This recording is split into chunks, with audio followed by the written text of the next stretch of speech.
25.5 REOK Eagle HT here at Haylett RV of Coldwater, Michigan at 8,145 pounds as you see it here today. Obviously that weight can fluctuate a bit based on options present.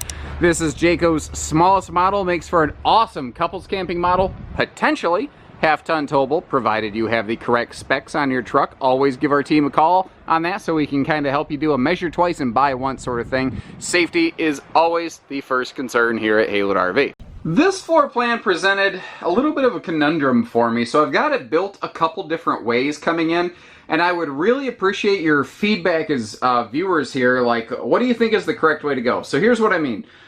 Your level of travel accessibility in this floor plan really kind of varies based on the seating, specifically the dining arrangement that you put into it. So I've got this coming a couple different ways. With the freestanding table and chairs, I have it paired up with a hide-a-bed over here because it's still a comfortable sofa, but it's directly across from the entertainment center, and it gives us that guest sleeping capacity that's actually pretty good for adults too. Also, I have this coming with a theater seat and the traditional booth setup. Now when it has the booth, that'll give you the bonus sleeping, and the booth you can easily climb over and get around to get back in there to get to our refrigerator.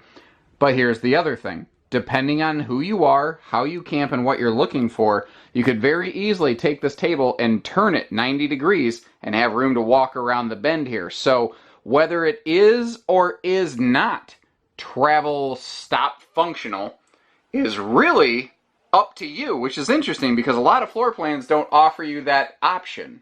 This one fills a couple roles at the Eagle family. First of all, it's the smallest fifth wheel Jayco makes, and naturally it's, you know, one of their lighter offerings, but it provides impressive storage and seating. It's a really efficient floor plan. Now, I'd prefer to leave those blackout shades open because you can get a lot of light in here, but unfortunately, I'm getting too much light pollution from the sun, and it really messed with my camera. But you can see how the rear window and the slide side window still open for airflow.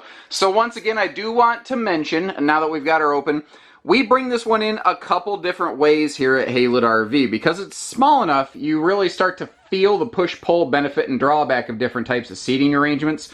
So understand what we're looking at here. The hide-a-bed and the table and chairs may or may not be the one that we have in stock. You can choose between a dinette and a table. You can choose between a theater and a hide-a-bed. You're not forced into either. So, you know, just because it's how we happen to be looking at it today doesn't mean that's how you're kind of stuck with it. Now, something I want to mention is even though this is small, it's still high feature equipment level package. Not that that phrasing made any sense. You know exactly what I mean, though. Well, you got the dimmer lighting over here, and it's a lot easier to use now. You don't have to like try to do the hold your finger on it and find the right spot method anymore. It just has a slider switch. Also, you don't see the square, so you won't hear the air, because this has whisper ducted air conditioning to keep this thing nice and quiet. Plus, like all Jaycos, you can individually control those air vents, close them or turn them at your leisure. We'll talk more about it outside. This will pass the flying colors, the 0 to 100 degree test, and part of that is the standard radiant barrier that Jayco's run through all of their floors. Now, I think one of the things that makes this floor plan so good is the direct facing entertainment center, made even easier to view from the dining area with the way that the TV swings out.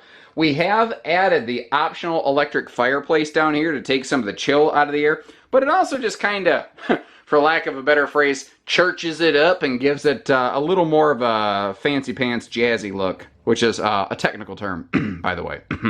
But I didn't want to just gloss over and say, well, this has good storage, and then keep on going. I wanted to kind of take a second to open everything up and show you here, because it's deceptive. This was one of the first floor plans where I started using that phrase, pantrytainment center, where the TV area doubles as your pantry storage. And there is storage behind that TV block right there. It's one of the things that's nice about how that TV pivots out.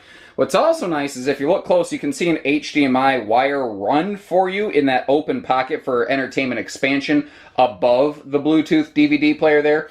And I like how Jayco has handled the rear wall here. I've seen some brands try to do this weird little bench. Some brands have left this rear wall just straight naked, which I feel is a gross oversight. I like how Jayco adds that extra counter, and I don't know if I call it serving space because it is away from the kitchen area, but you will always find something to do with countertop area.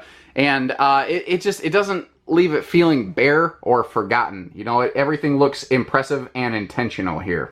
What we're looking at today, a lot of you probably recognize immediately, is the modern farmhouse decor, where we've got that light, bright kitchen with the antiquing kind of accents. Or someone's like, well, that's not antiquing. I don't know what it's called. I'm not an interior decorator, so whatever it's called, that's what it has. The little blackish areas, the accents, if you will. And notice how, in addition to those full kitchen drawers, you also had that full drawer below that oven there. This is a sealed edge countertop, and that is a stainless sink. If I get up here and we peek through the roll-away drying rack, you can see the stainless sticking out right there. Also, handy little phone charge station right here, hidden under that sink. And that's a spot where a lot of brands might do something like put a little, like sponge drawer. Those things are good for like practically nothing. So instead of making the RV sponge-worthy, they actually make it like phone-worthy. I don't know what I was going for there. I'll work that one out in my own time. That one failed. But I didn't want to skip upstairs without taking an opportunity to really review what I call the destination dining desk. So it's a couple's camper, but as I mentioned several times, we do build this for the ability to comfortably entertain guests. Although you could simply build it with a theater and a freestanding table and tell the guests to leave, but we like to give someone the ability of, maybe if you have some adult friends over and they have a little too much fun tonight, they've got a place to sleep.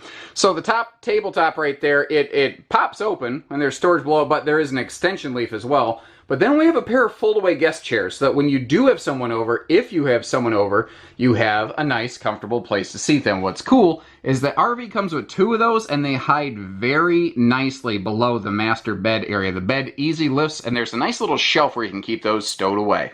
The upper decks of these HTs are all hyper-consistent, which is one of the various quality factors that you'll find in a Eagle HT fifth wheel. The consistency of the build provides organically a lot of quality because they're building the same thing the same way every time. This is also another area where you can see something that is otherwise, I could talk about it all day, but I don't know that you could really understand it. Like if you look up here, you can see that we've got what we call at Haylett RV the Vortex style fan. It has a different kind of shroud on the roof so that rain can't bleed in. But look at how deep this cavity is right here. Eagles have a thicker, taller, basically, roof on them. They have bigger roof trusses. They can hold more weight. That's part of the Magnum Truss roof system. They have more of an air gap in there, and air is one of the main insulators of RVs. They've created a huge dead air pocket up in that attic and given it double layers of batten insulation and a radiant barrier to keep the air hot or cold however you want it more effectively. And that's one of the reasons HTs were one of the first, maybe the first thing in this class and category that, you know, we're 0 to 100 degree rated. The HT part of the name does stand for, well, I don't know if it stands for, I think it's intended to imply half ton. Now, I've done a lot of videos talking about different half ton towing. This RV is potentially half ton towable given the correct half ton pickup. They are not all created the same. If you want us to run the figures on your truck to make sure we're going to be safe, give our team here at Haylett RV a call. We are trained to do that. Now, a couple neat things. Look behind the mirror and above the shower. You see two various forms of indirect and or night lighting, which gives this thing a really cool glow in the evening hours so that if you do need to use the bathroom at night, you won't have light pollution bleeding through the second entry door here into the bedroom and disturbing your partner. Teleporting over to the other door, what we see here is that dual entry I just mentioned. It has that sliding pocket privacy door, but your linen storage is actually built into the slide. So you get good linen storage space, but it's off the floor plan. It leaves it wide open so you have more room in here, whether you're just walking past or actually using that porcelain foot flush tool. Then little things like an actual locking door for the bathroom. It's amazing how many RVs lack that. You can see that HTs, as of about a year and a half ago, they got rid of that 9-inch step of ankle-breaking death that used to always exist at the end of the bed. And now it's just this little 3-inch nub, basically. And that's kind of a necessity. You see how there's a smaller, another matching kind of 3-inch bump as you move forward into the RV. That is because of the extra thick box tube steel upper frame deck that they're using on these. It does need a little bit of a lift to get you there. This is a 60 by 80 queen, so normal, you know, American sized adults ought to fit on here just fine. And these are not hanging closets. These are just generic storage cabinets on either side of the bed, but there's still plenty of hanging storage in here. If I get up here, I like how all the edges are nicely radiused out, so you're not going to get a shoulder jab. And there are outlets on either side of the bed for these wide open stands, perfect for like CPAP use or phone charging, with more storage cabinet space down below. But as I step back and we take a look to the left, you can see that they included that hanging storage in their slide, but one of the things I like is how their closet slide maintains a window for cross breeze with a dresser drawer below. There's also a set of household outlets there, so it's like yet another nightstand, but it could, if you sit on the edge of the bed, almost be sort of like a little miniature desk station, I think. And again, I want to make sure you got a good look at it here. I pulled that drawer out so you have a good glance at that. I mean, it extends right up to the bed. That is not small. You can get more than just socks and undies in that thing. But over here, our primary hanging storage space. Is it as large as a Pinnacle? No. But the RV's like, what, 28 feet tip to tail? I mean, it works. It's plenty of storage given the size of this. And in case you are curious, directly across from the bed, if you are so inclined, you can put a television. It is all set and ready to go here. And for a smaller class of fifth wheel, they have a pretty generously sized pass-through compartment, and a lot of it is due to that standardized upper deck, because they all pretty much have the same pass-through compartment. You have motion lights on both sides of the pass-through. That is one of those dollar cheaper things a lot of brands will drop. They won't give you the extra light on the other side. Obviously have TV hookups, as well as this extra little kind of cutaway cubby on the back, perfect for an extra tote, and they just didn't waste an opportunity to open it up in here. You will also find all Jayco fifth wheels have a fully radiant barrier protected upper deck. So you have an enclosed, heated, protected underbelly. You have a separate pass-through basement cavity. You have a separate living cavity, a separate attic cavity. And every single one of those is another layer and barrier for heat and cooling to not want to bleed out of the RV. The magnet latches they're finally doing on these, I think, are a long time coming. I'm just glad that they're here. What is nice, though, and this is an outstanding feature at this size, price point, whatever you want to say, is not just the stable steps that pretty much everybody's doing, but the self-supporting Pinnacle style zero gravity system with that handy little strut over there to make lifting and lowering it simpler. It obviously holds its own weight, but notice you have, count them up, not one but two handrails, so you always have something to grab onto when you're getting in and out of your Eagle. It's those extra little Eagle doing Eagle things they do that separate them. This is not the least expensive little fifth wheel. Actually, Eagles are well within the top 2/3 of the fifth wheel price bracket given their size. However, they also have arguably the highest equipment package available in this size and class. So that's kind of who these guys are.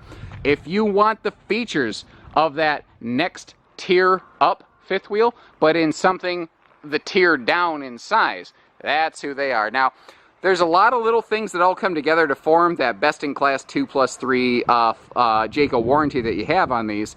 And there's a couple things that you can do to see the difference here. Sadly, most of it is under the skin and stuff that you can't readily see. Thankfully, I have visual aids because I've been in and out of these factories enough. I snapped a couple pictures.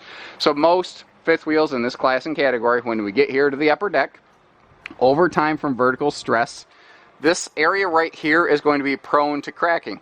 But you notice how they don't pre-crack and put a seam on these Jaycos. That's because they use a thicker box tube steel upper deck frame, inclusive of little sidewall flanges, just like you have lower deck outriggers, so that this is going to be built to hold up to those riggers.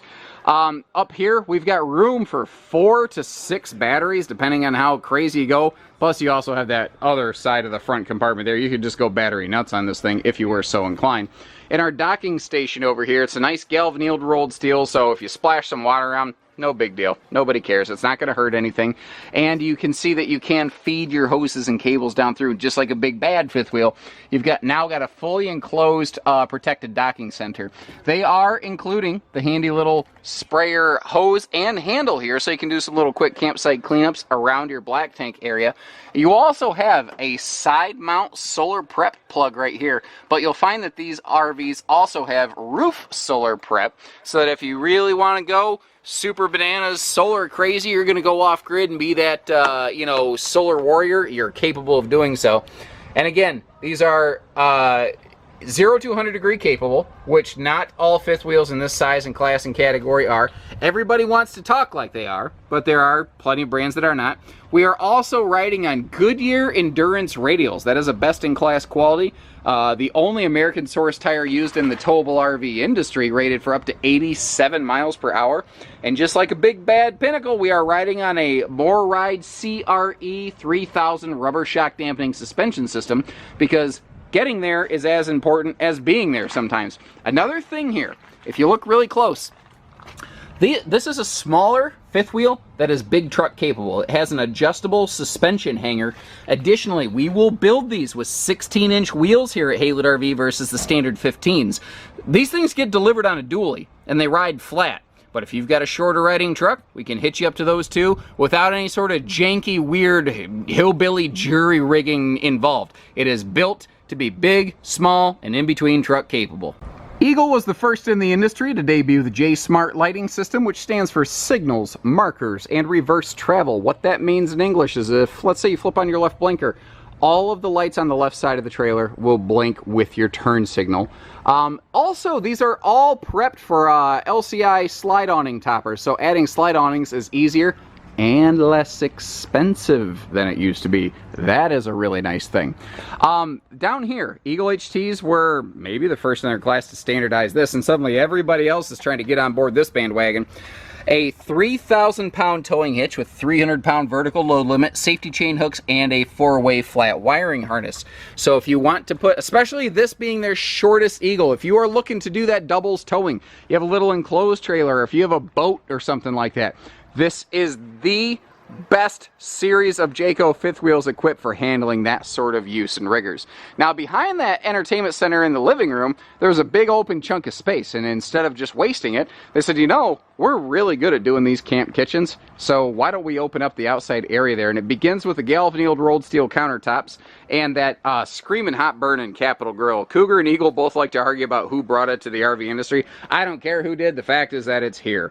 And this thing burns hot. That's why they're using metal countertops. It burns hot enough. You don't really want to put it on wood countertops, because if it's hot and you close it, they never had an instance of anything catching on fire, but they did have a few that kind of smoldered a little bit, you know, got kind of close, and they didn't like that, so they said, make it metal. Out here, we have household and USB plugs, just like we saw inside, with switches for some outside lighting. And we've got the outside mini fridge over here, which gives us a total combined storage, cold storage of about 10 cubic foot. Now, if you want to, above that handy little shelf right there, you've got this top open shelf, but there's also TV hookups. You could easily put like a vertical brace in there and mount an outdoor television, which actually is a Jayco factory option, but we've just found that most people don't care or can just add their own for the same or less money aftermarket. Let's hop upstairs. And you'll see a lot of different RVs here at Haylett RV, and almost everything has a walk-on roof. That's not a terribly uncommon quality, especially in fifth wheels. I don't believe there's anyone in a common class fifth wheel that doesn't have a walkable roof. Eagles do have walkable slide boxes. I know that for a fact. Not everybody does that. But you get up here, and a couple things I want to point out. Our main air conditioner is a standard 15,000 BTU. You don't have to pay extra to upgrade to that. We are walking on plywood, not on OSB. And remember when we were looking inside of that bathroom vent, how tall the interior of the ceiling was? Those are the things that kind of separate Jaycos and Eagles specifically from most other things in their class. It's one of the reasons they're not the least expensive or the lightest in weight. They're a little thicker and heavier here on the upper deck. Right there is your roof mount standardized solar prep area with just an incredible amount of space here to be able to utilize all that. And I mentioned how they have a different kind of bathroom vent cover. This right here is that it's not the official name for it. We kind of call it a vortex style. Why, I don't know. We just started using that word at Haylett RV. But it sucks in the air from below, so that rain's not going to be gushing up into that thing. Now, that big black bucket looking thing is our Winegard Air 360 antenna system, which can be upgraded to include like a little Wi-Fi repeater, LTE kind of signal receiver, all kinds of different things. Thankfully, mobile data access across a lot of brands is becoming more and more available. So I hope you appreciate the time and effort we put in here at Haylett RV, climbing up, down, inside, and out around these things to give you a better understanding of, you know, what the dollars and cents on this RV represents and how it could benefit you as a potential owner. And if you appreciate that effort, all I ask, and I don't care where you live, is you give our team the fair opportunity to earn your business in return. And short of that, take care, stay safe, have fun, and happy camping, everyone.